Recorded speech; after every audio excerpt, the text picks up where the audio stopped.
Thanks again so much to Corey Jackson for joining us this evening. Our event tonight, as we said before, is co-hosted by the sister meetups, both based in Melbourne, Australia, the Philosopher's Bazaar and Philosophy Matters. Corey will talk tonight on Buddhism and science, differing technologies for mental health. What can 2,500 years of striving for Buddhist enlightenment tell us about mental health in the 21st century? Is there a place for science in the path to enlightenment and a place for Buddhist views in the scientific attempt to understand the mind?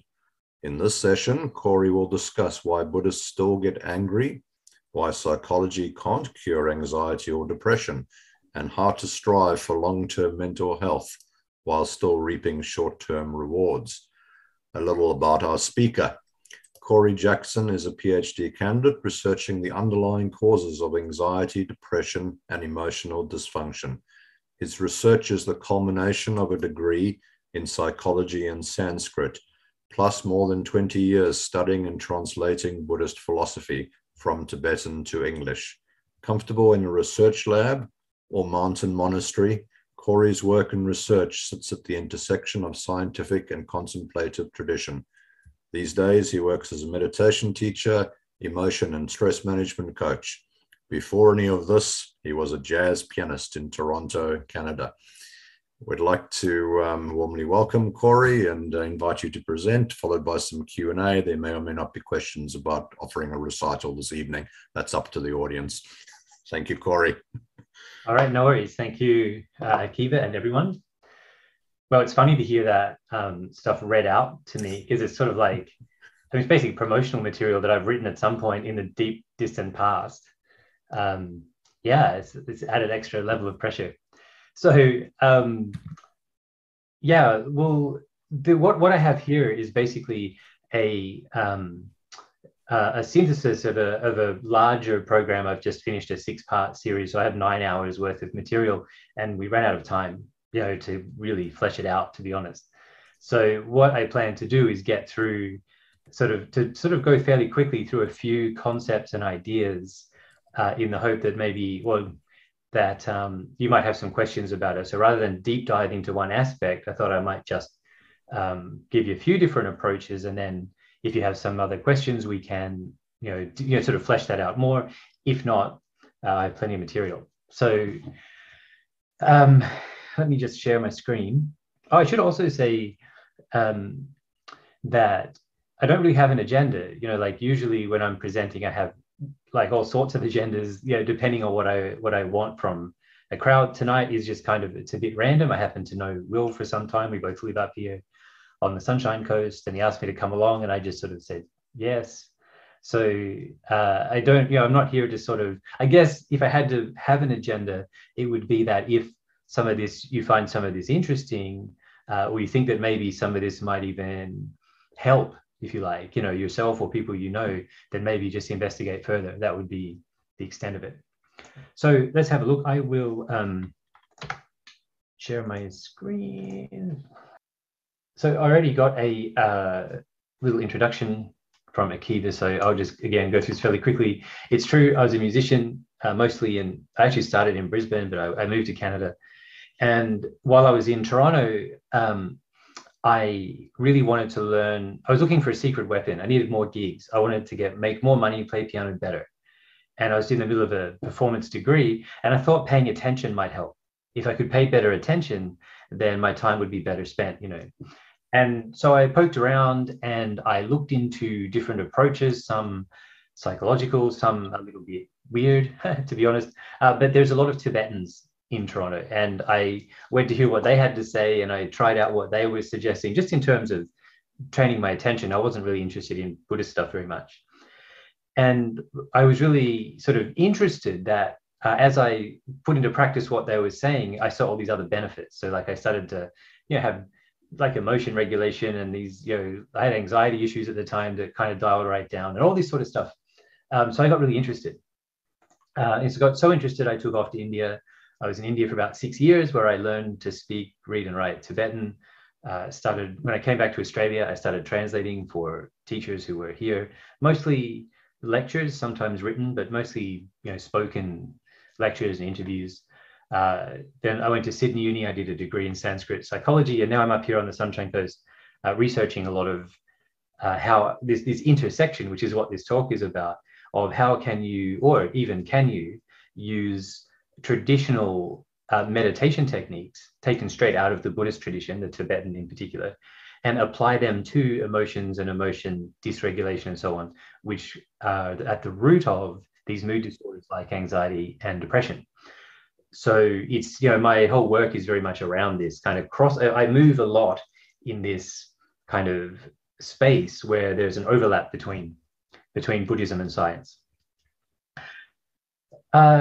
So I thought I'd just start to get an idea, because sometimes people haven't really heard about it, this idea of contemplative science before, but it's been around for some time.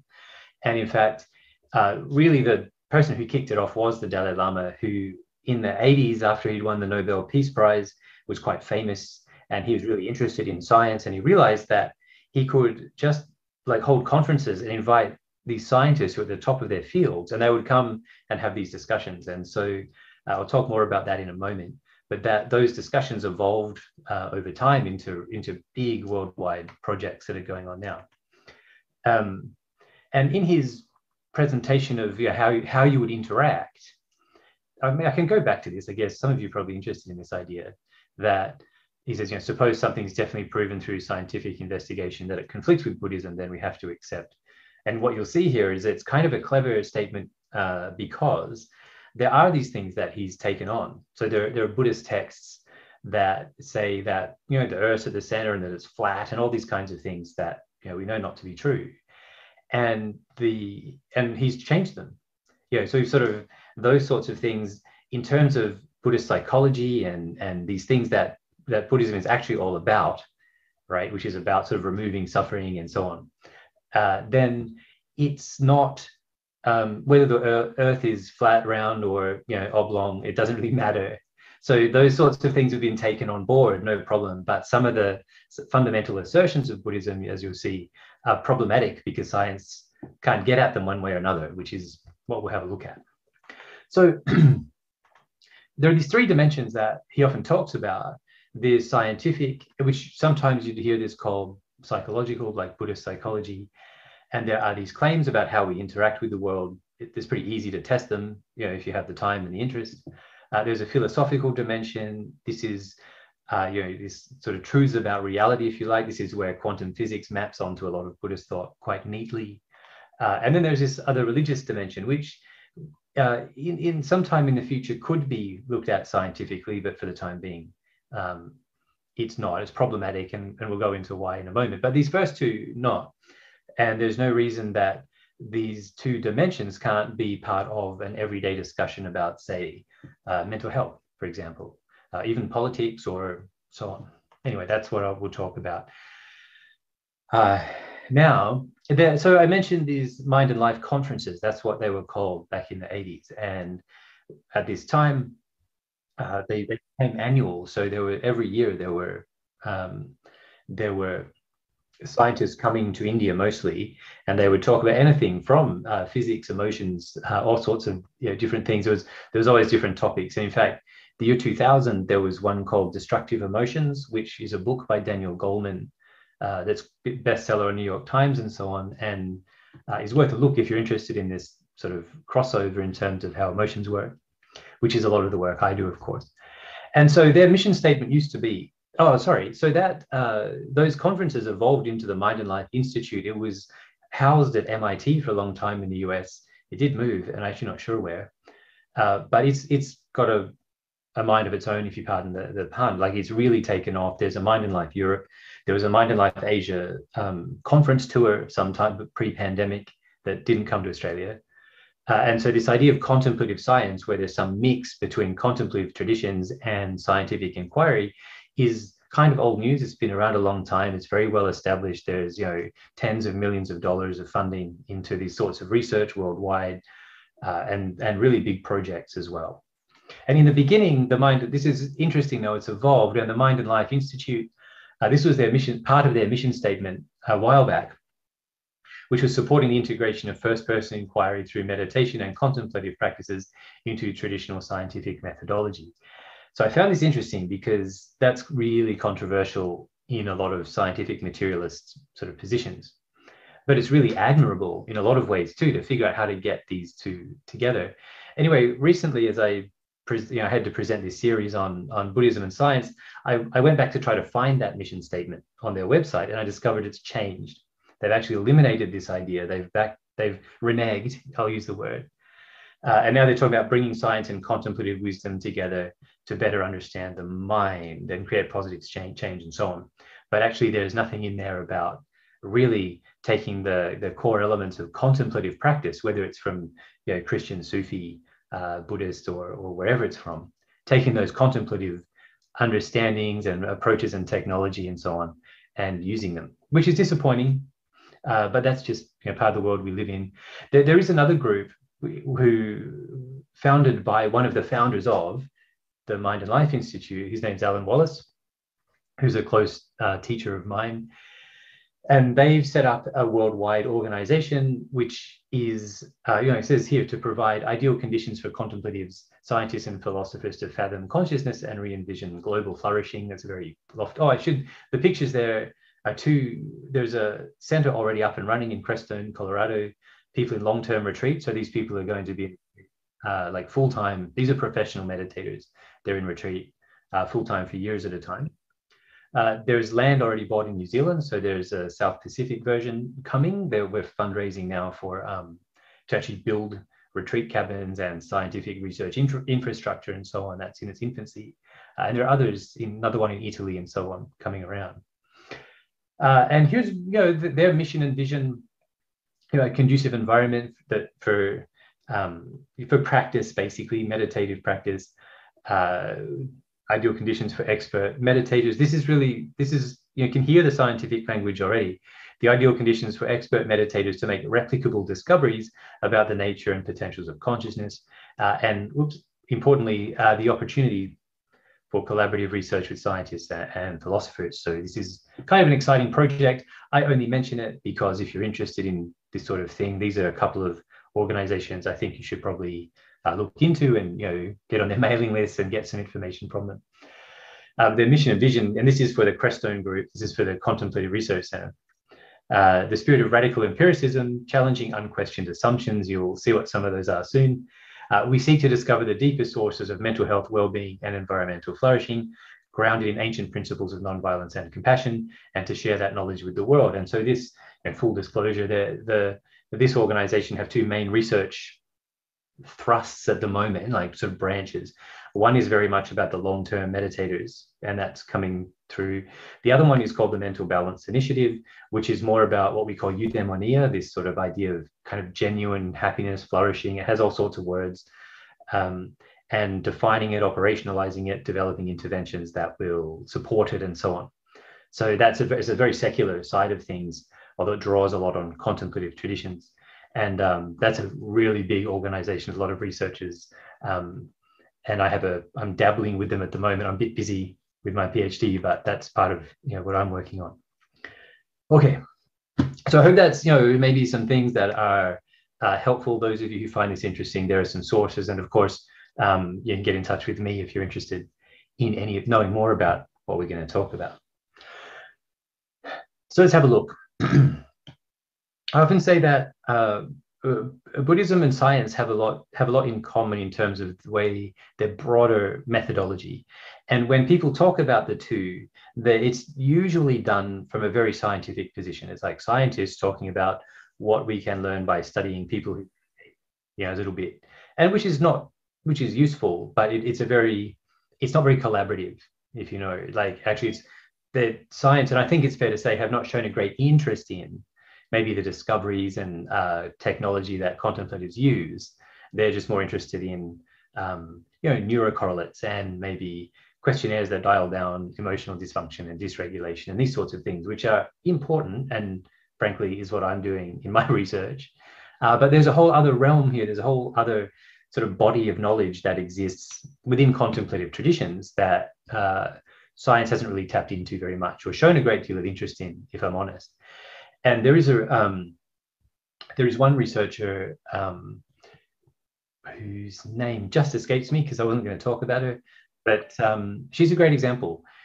She did a lot of research into adverse effects of meditation, and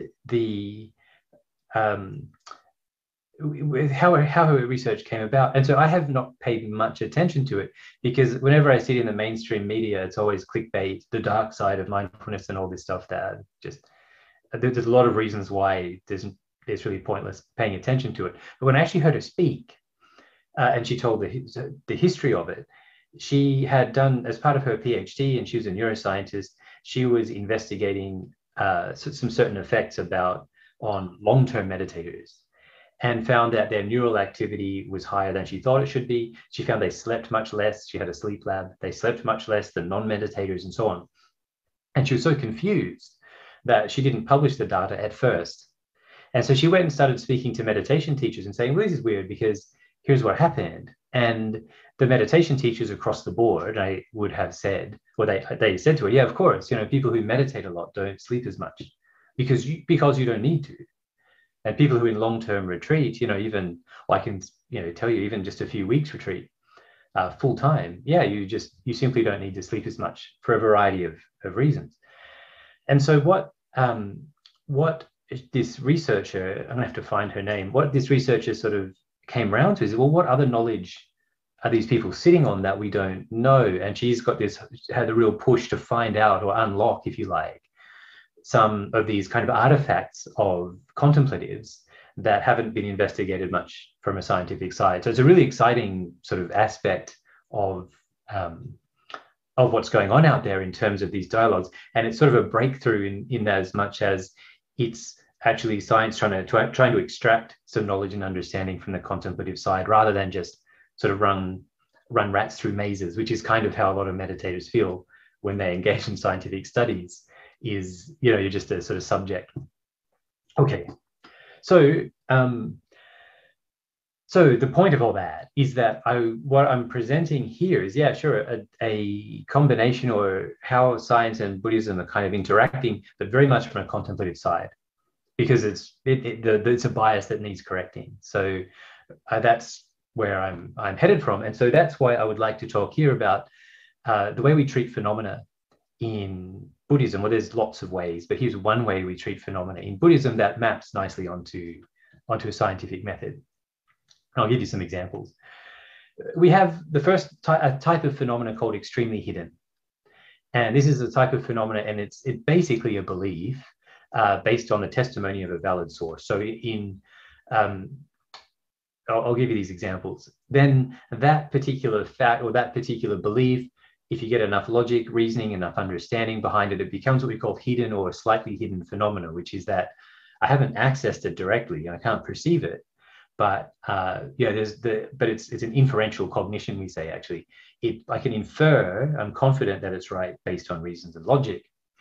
And then finally, you can develop technology. I keep using this word very deliberately. Technology that makes those hidden phenomena manifest, which means that it's actually entirely perceived, it's direct perception. And so for a Buddhist perspective, it would be like this. Causes of suffering, for example. Buddhism is 100% about, you may have heard of this Four Noble Truths idea, if I can abbreviate them. There's it's idea of understanding suffering, that there are causes and what those causes are, that those causes are removable, and the way you would remove them. This is how it works.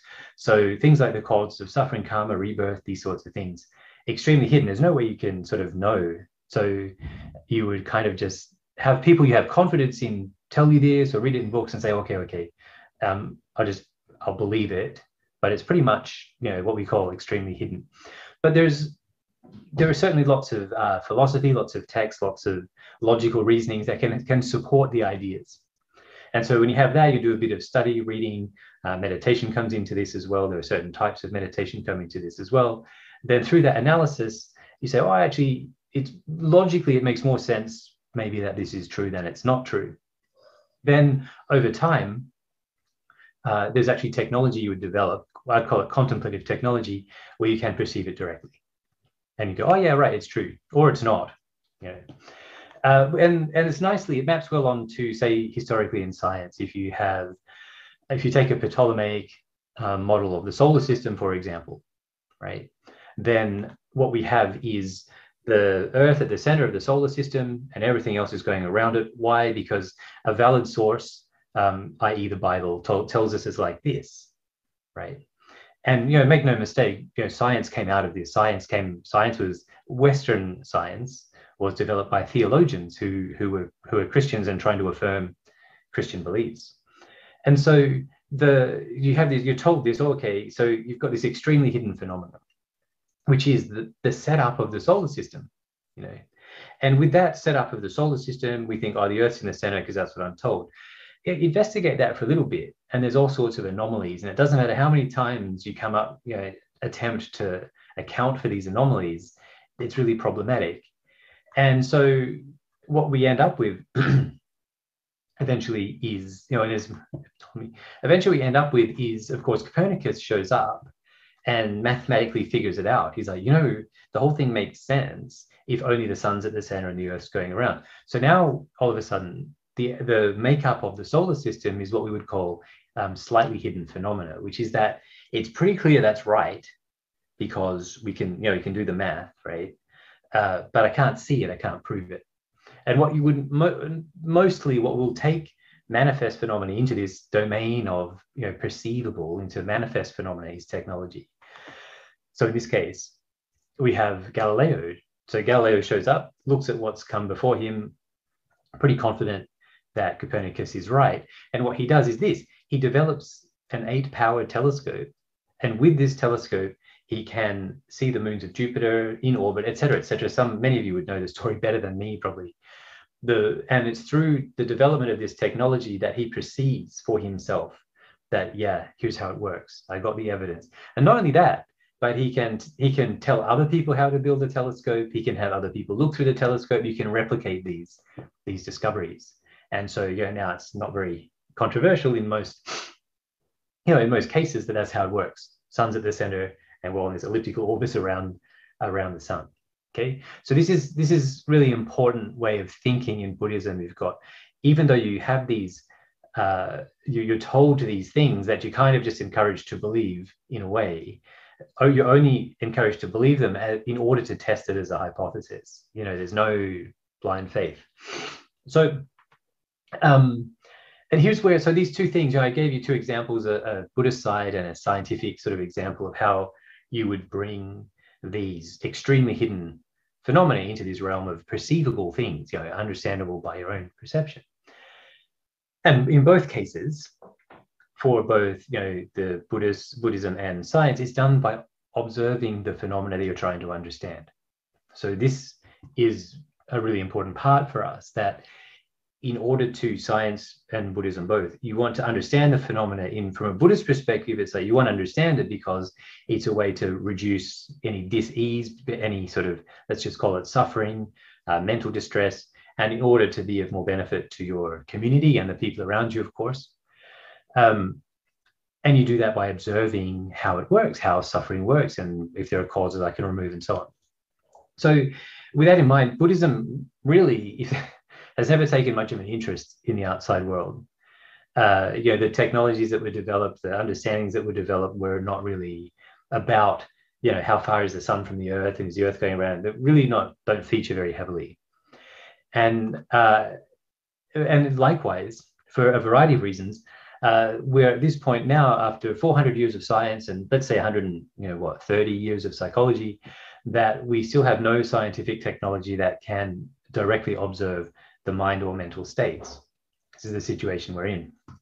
So you can see there's sort of there's a time for overlap here, or a possibility for overlap here, that you've got some people who really are good at investigating. They have this technology, and there are types of meditation that do it, that enable you to access the mind, mental states, and so on, and observe them directly without interfering with them and understanding them, in the same way that you have physical technology out there that really does help us in terms of certainly physical health and all sorts of other technologies that really do improve our external state of being, if you like, our lived experience.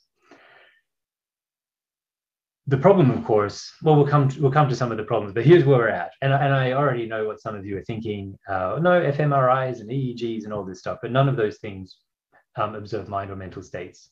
We can, if you want to talk about that in the discussion later, no worries, but that's just the way it works. Another part of, and we'll come back to this, another part of the way that sort of both systems, if you like, or both traditions work is they've sort of evolved over time. You're not going to go into a Buddhist tenet systems thing. In fact, in the monasteries in Tibet and now in India, there's a study program. It's called a Geshe study program. It takes about 20 to 22 years full-time study to complete. And they spend, I think, 6 years just studying the tenet systems. And they start with non-Buddhist schools. They study all these non-Buddhist philosophical systems and so on. So they really do understand quite a lot of how other people think. And there are these ones in Buddhism that have evolved from a very materialist point of view, such as this one, which really believes in very firm things out there like subatomic particles that are very, very real and these sorts of things that don't really fly even with quantum physics. And then there are these schools in ever-increasing subtlety. Similar thing has happened in psychology, that over time it's an evolved tradition. It's an evolving tradition. And you start even before the 1900s, we got William James, who's, if you've not read William James, I recommend looking him up. I mean, it's like scientific papers are like poetry. It really is quite incredible piece of work. Then we have sort of Freud shows up. And of course, after Freud, the behaviorists were around the same time. We've got these behaviorists, Watson and Skinner and so on. And what these people did, and I should be clear, and I will go back to James. James was what we call an introspectionist. He actually said, look, we need to understand psychological phenomena. The only way we can understand it is by observing it. So let's try to figure out how we can observe it, which is going to be introspectively. It's going to be, we're going to have to watch our own and try to see if it's replicated amongst others. And so then the behaviorists really went to war on that, and for many, many years dominated psychology by saying that you can only understand anything by studying the behavior, and that there's this black box of mental processes that we can never access and never understand, and it's meaningless to talk about. It's very analogous to the Spanish Inquisition, so like if you think about Galileo having to recant his, which he did, he recanted his findings on the setup of the solar system. And this is very similar. They really went to war on anyone who said that maybe we could introspectively examine our own minds. And we still live under their influence today. Thankfully, cognitive psychologists showed up around the 70s and 80s, really got going. And the Daniel Kahneman and so on. And while the behaviorists had this idea that there's input and output, and that's all you can control and that's all you can learn, the cognitive psychology really took an interest in the cognitive processes themselves. So well, that's, it gets kind of interesting because we've got this stimulus, we've got the response, but what's going on in the middle? And they kind of intuited that these processes are at the heart of a lot of problems for us. A lot of sort of psychological issues, if you like, and so on. So, which is really interesting because now you're starting, if you're a Buddhist, if you had done some study in Buddhism, now you're going to look up and take an interest because it's a shared kind of a way of thinking. That while we have a, cognitive psychology, if you want to just oversimplify it, which I'm going to, you have a stimulus, you've got the cognitive processes, and you have a behavior as a result of those processes. And it maps really nicely onto three core sort of types of training in Buddhism, which we call ethics or ethical discipline, concentration, and wisdom or understanding. Because the very first part of Buddhist training is, the mental stuff's really hard. The habits are ingrained. It's pretty hard to just change your stereotypes, and it's hard to change your cognitive style and these sorts of things. It's much easier to change your behavior. So start there.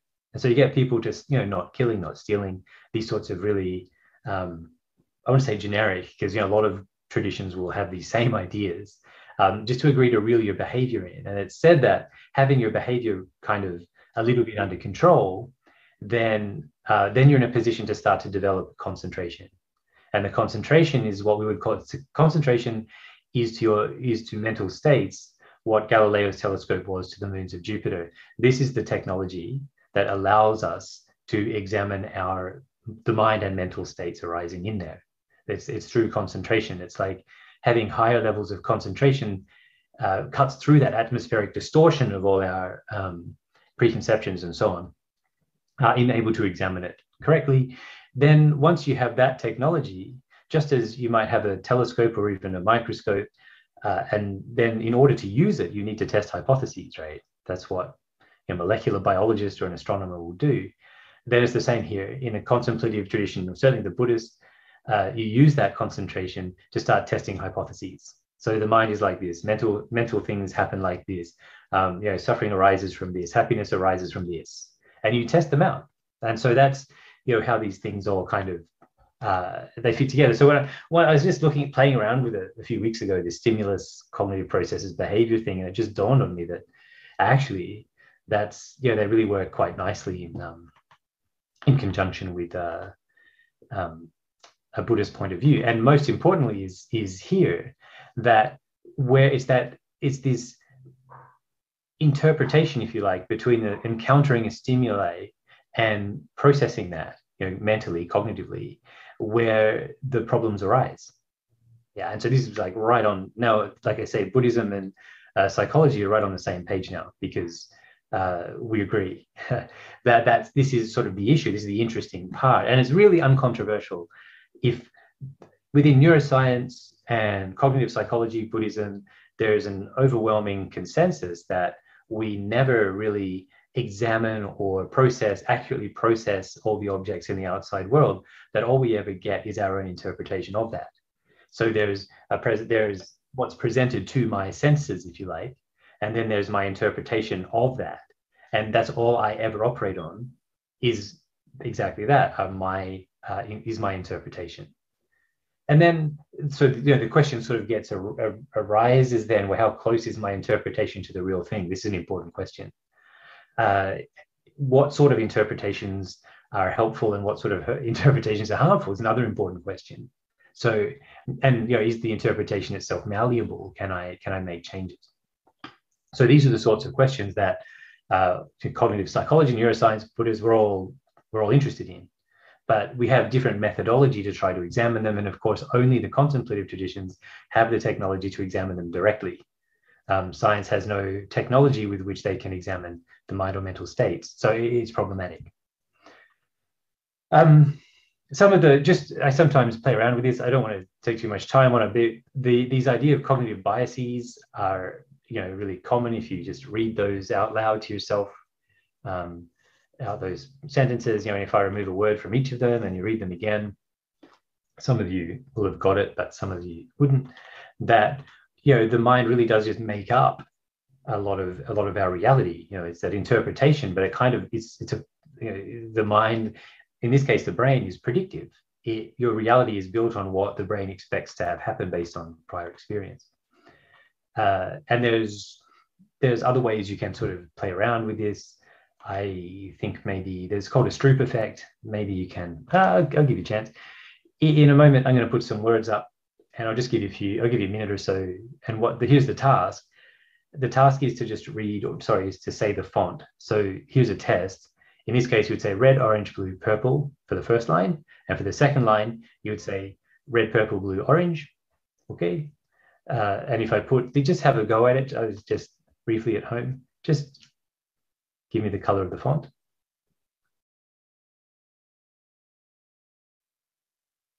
So again, if you start from, the first two lines are easy enough, right? Red, blue, yellow, purple, yellow, blue, green, red. And then the third line there, of course, is green, red, purple, blue, and so on.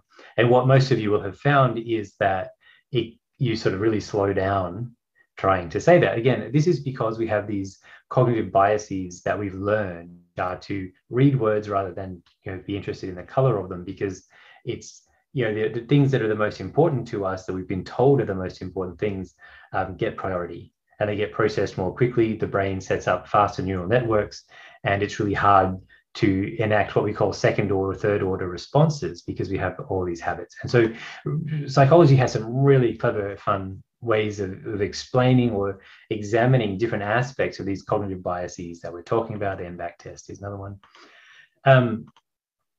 So it's not a there's a lot of overlap here. There's this idea that all we have is our interpretation, and that interpretation is sometimes problematic, is really neatly maps onto, like I say, neuroscience, cognitive psychology, Buddhism, and others. But as I've mentioned, we struggle with the technology from the scientific side, from the psychology side, to examine this in detail.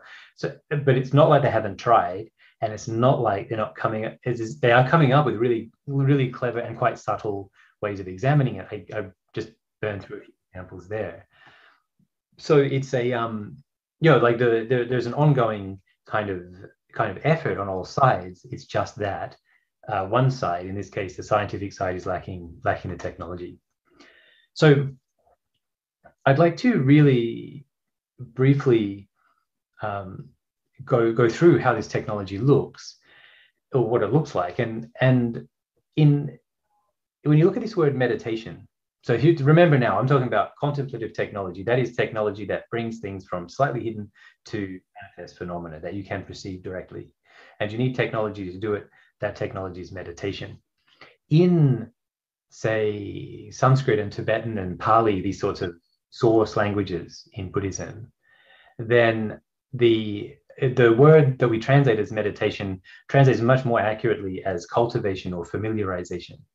There's a really broad, across the board misunderstanding of meditation in the West, and certainly among researchers of meditation. I think that's fair to say that it really has this idea of familiarizing and cultivating certain mental traits, if you like. And even then, so that's at the top of the ladder there, but even then there are different types. There is a type of, say, placement meditation, which is this mindfulness and introspection. This is really single-pointed focus. And even then it divides into more most likely focused attention, but there are other types. So you've got, and in certainly the Tibetan tradition, this is not true in all Buddhist traditions. In the Tibetan tradition, they really divide these up. This placement meditation is something that you train in very intensely first. And then having done that, which is to say, develop the technology to observe the mind, you shift over and start testing hypotheses. And that's what, say, analytical meditation is like. I've heard it called deconstructive, which I quite like. It means analyzing our sense of self and lived experience in the world and breaking it down to see what's really there. There's also this other idea of, say, cognitive or constructive, which is looking at cultivation of kindness and compassion and these sorts of pro-social mental states. Okay.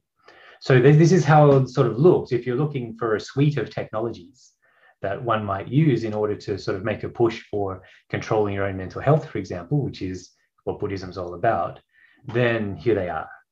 The left-hand side of what you're looking at there would be sort of developing the telescope or the microscope, if you like, that can sort of hone in on certain things and sort of reduce the noise in the data, we would say. In some cases, if you take it to really extraordinary high levels, that placement meditation really will eliminate all, I shouldn't say eliminate, it will temporarily suspend a lot of those cognitive biases. And a really nice analogy that, although it's dated now, would be, say, like sending the Hubble telescope up to orbit the Earth. So in order to examine the stars more closely, you just want to get free of all the atmospheric distortion. So what do you do? Well, you launch a telescope up to orbit the Earth so you don't have that atmospheric distortion, you get a better look.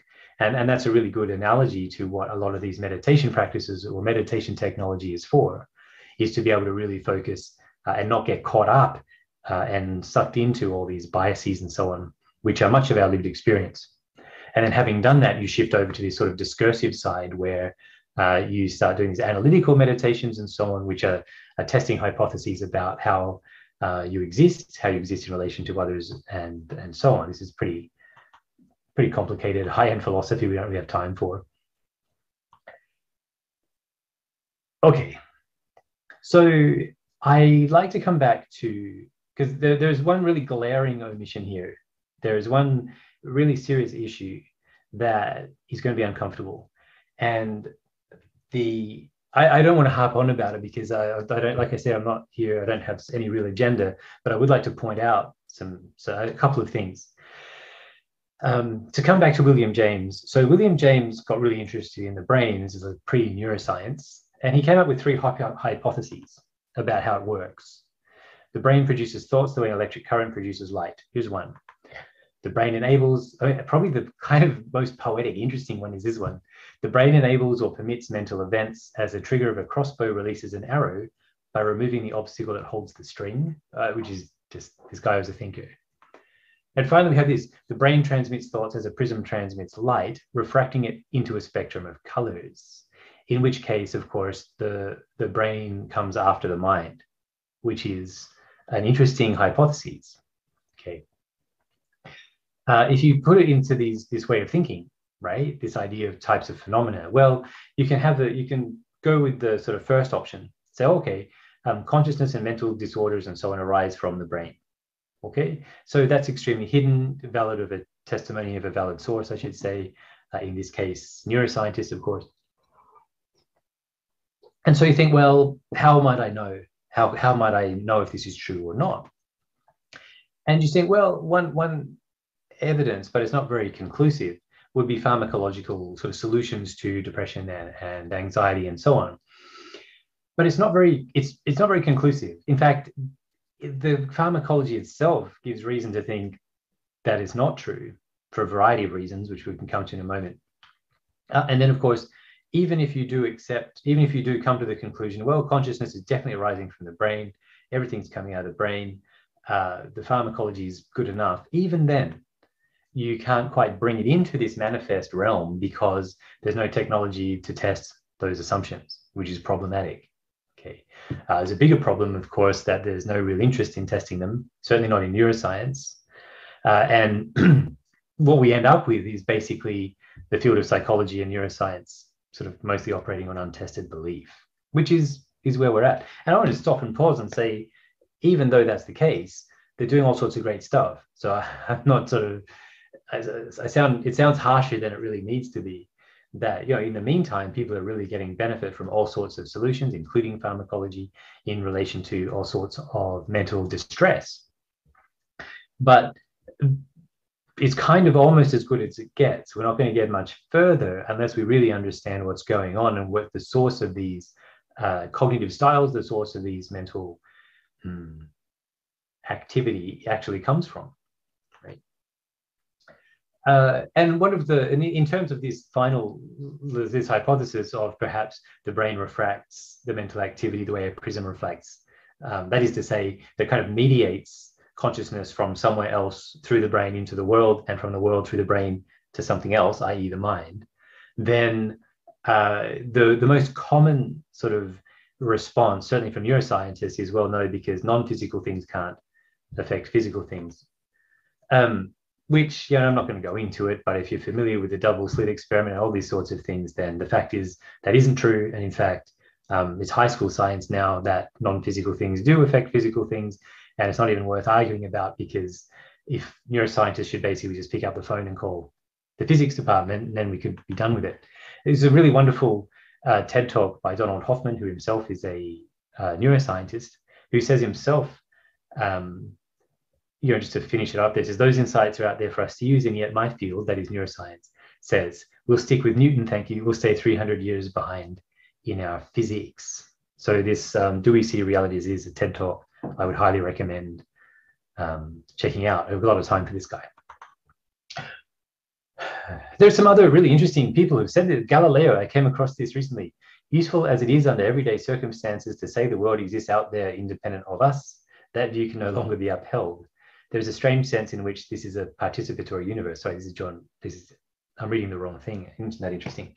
I think that taste, odors, colors reside in consciousness. Hence, if the living creature were removed, all these qualities would be annihilated. This is Galileo getting involved in cognitive psychology 400 years before anyone else did. And then the next one, which I accidentally read from my notes. Here we are. Useful as it is under everyday circumstances to say the world exists out there independent of us, that view can no longer be upheld. There's a strange sense in which it's a participatory universe. Again, go quantum physicist and theorist John Wheeler. You'll find him all over the place. Actually, really well worth your time investigating him.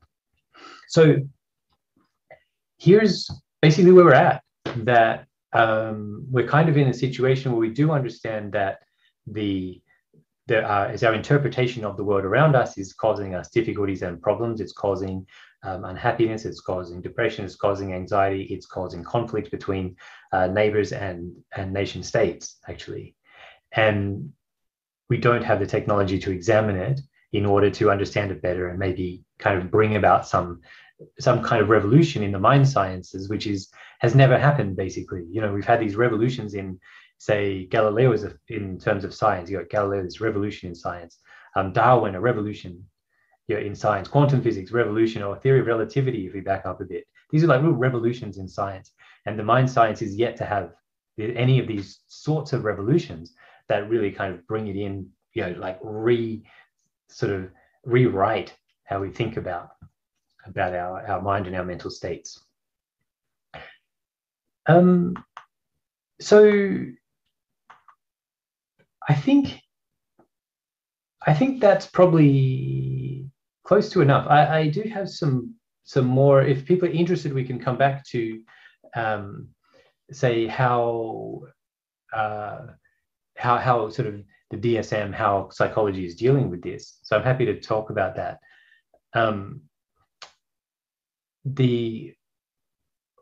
I did bring this along, and I'll play it now that I've got it up in front of me.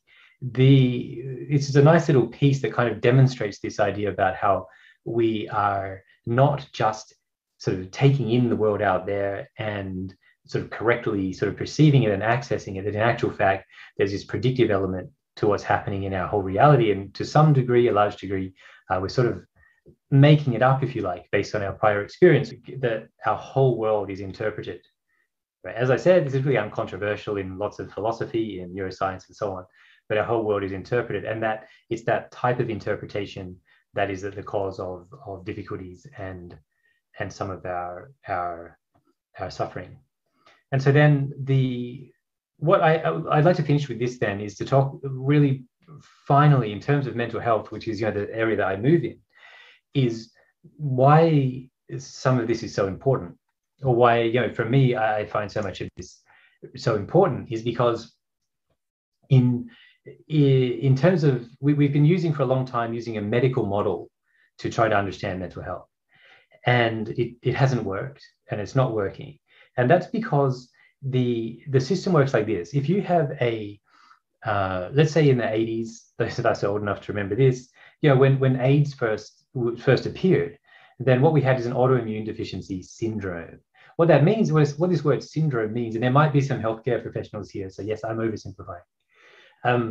What that word means is there's clusters of symptoms that are the same, but we don't know the cause. That's what syndrome is. And then eventually you investigate, you research, you pour all this time and effort into it, and then you discover the cause, in this case, the HIV virus, right? You've got this virus. You go, okay, so now the syndrome becomes a disease. And that disease, the thing about a disease is you have some idea of the cause, which means you can develop treatments, right? The DSM-5, the latest version of the Diagnostic Statistical Manual that certainly in Australia and the United States and some other countries use almost exclusively to make diagnoses about mental health or mental illness. In amongst all of these, there isn't one single mental disease. Just to make really clear that in the whole world of dealing with, you know, and trying to treat mental disorders and syndromes is what it's actually, in fact, that's why I had that slide up. Maybe I should just put it back really quickly, is that, here we go, that when you're defining what a disorder is in the DSM, it's a clinically significant behavior, psychological syndrome or pattern. That is to say, the syndrome, there's this, and I've abbreviated, associated with distress or blah, blah, blah, all these things. And so the point being here that every single, you know, mental illness, if you like, that's treated pharmacologically or perhaps through therapy and so on, or combinations thereof, no psychologist anywhere knows the cause. And because you don't know the cause, can't develop treatments. And so without, you know, you say, well, yeah, there are treatments, but these treatments are really hit and miss. We have SSRIs and these sorts of things. It's like you've got, say, antidepressant medication, and it works for some people with depression and not others. Some people with anxiety, it works for them, but not for their depression. And the anxiolytics work for people with depression, but not anxiety. It's all over the place. And even if they do work, they only work for 6 to 12 months and they have to be changed, which is maybe come up again in a discussion. But that medication has to be changed. Why? Because it's not addressing the root cause. And this is not controversial. I'm just sort of quoting any honest abnormal psych lecturer at any university in the country, including Sydney University, which is where I first learned this. There aren't mental diseases because we don't know the cause.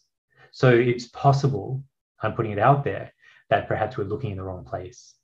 I'm going to put even further and say that perhaps there are some people we could ask who might know. And in fact, those people might be part of traditions that have actually known for thousands of years. But we're not asking them and we're not looking there. And even when we approach them, it's done on our terms. It's not really been done from this idea of what do contemplatives know that we might be able to take and see if we can replicate and understand better in order for treatment for the mental health of ourselves and our community and the world in general. And I think we can probably call it there. Yeah, Akiva? To access other videos and podcasts in this series, go to the Philosophy Resources section of the Rational Realm website at www.rationalrealm.com.